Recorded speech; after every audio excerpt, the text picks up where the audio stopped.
سجدہ سوائے اللہ کے کسی کو جائز؟ اگر کوئی عبادت کی نیت سے کرتا ہے تو سجدہ کفر ہے، اور اگر تعظیم کی نیت سے کرتا ہے تو حرام ہے۔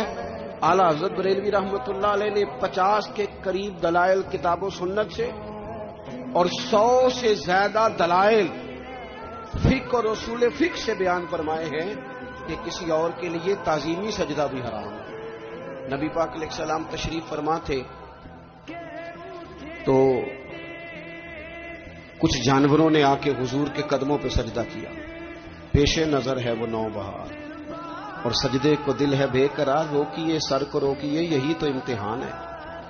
کچھ جانوروں نے جب سجدہ کیا تو صحابہ عرض کرنے لگے یا رسول اللہ صلی اللہ تعالی علیہ وسلم ہمارا بھی دل کرتا ہے، تو حضور نے فرمایا بھی سجدہ سوائے رب کے کسی کے لیے جائز نہیں ہے۔ ہاں اگر جائز ہوتا تو میں خاتون سے کہتا کہ اپنے شوہر کو سجدہ کرے۔ نبی پاک علیہ الصلوۃ والسلام نے حد بندی کر دی